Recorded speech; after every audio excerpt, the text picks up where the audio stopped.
We're not, on the lookout for, people hijacking our own planes and trying to chase them down with fighter aircraft.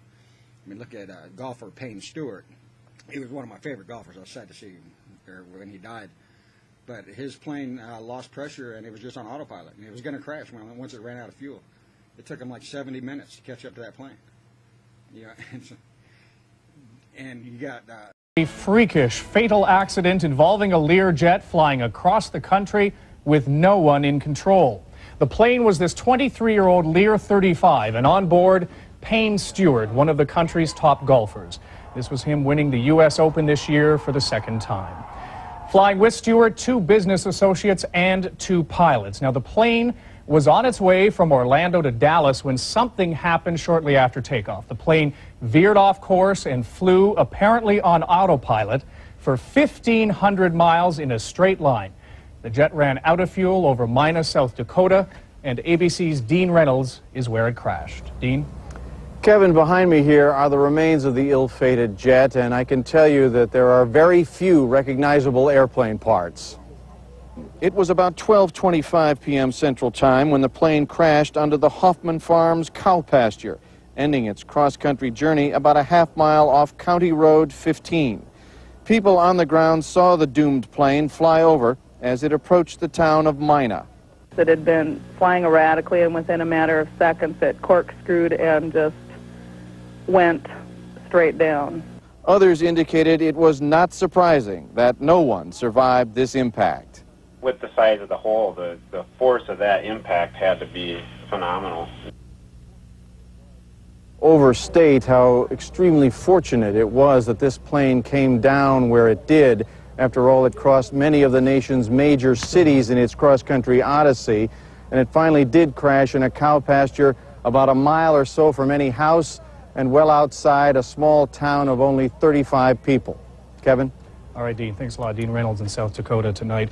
So an extremely unusual set of circumstances. Overall, corporate jets have an excellent safety record. Since 1964, there have been only 2 incidents of corporate jets depressurizing and crashing, but investigators, of course, still don't know if that's what happened in this case. But ABC's Lisa Stark pieces together what we do know. The Lear 35 took off from the Orlando airport about 9:20 this morning. Whatever trouble developed happened fairly quickly. Just 25 minutes into the flight, when the plane was just northwest of Gainesville, Florida, controllers lost radio contact with the pilots as the Lear was climbing to 39,000 feet. The plane should have taken a turn west toward Dallas, but it continued to track on a straight line northwest, and an Air Force F-16 on a training mission was sent to take a look. Ultimately, 6 military jets gave chase, one handing off to another as the plane flew on. Pilots in the military planes saw iced-over windows in the Lear, which may have indicated a loss of cabin pressure and an incapacitated crew. From my position, it looked as if the front cockpit windshield was either condensed or fogged over. I could not see into the cockpit area of the aircraft itself. And no damage anywhere? Nothing externally that I could see of any malfunction of the aircraft. The plane flew apparently on autopilot for more than 4 hours, ultimately reaching an altitude of 45,000 to 46,000 feet. Along the way, the plane was tracked by the FAA on radar. At high levels, the military, even the White House, discussed what to do if it looked as though the jet would crash into a populated area. The most likely option, sending up a military cargo plane to tip up the smaller jet's wing, causing it to turn and change course. That was not necessary.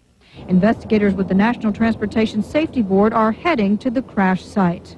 Pilots who fly the Lear 35 say it is equipped with oxygen masks for both passengers and crew. And if the plane loses cabin pressure, the crew should get a warning light and a loud alarm. If you respond immediately with oxygen masks and start an emergency descent, you have a decent chance. But it could, if you're not ready for it and it hits you too hard, that might be it. You have about 5 seconds. At high altitudes, a loss of oxygen can lead to confusion. It's possible that they could have lost consciousness very quickly before they were able to recognize what was going on. This Learjet was 23 years old and had flown about 10,000 hours. It was operated by Sunjet Aviation for new owners.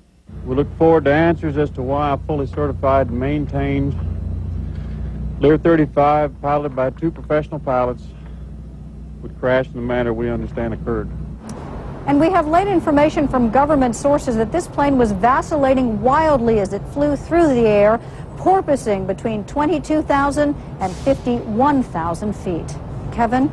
All right, thank you. Lisa Stark in Washington tonight. We've talked about how rarely something like this has happened, so let's go down to ABC News aviation consultant John Nance, who used to be a commercial pilot. He is in Tacoma tonight. John, from what little we know, what does your experience tell us might have happened here?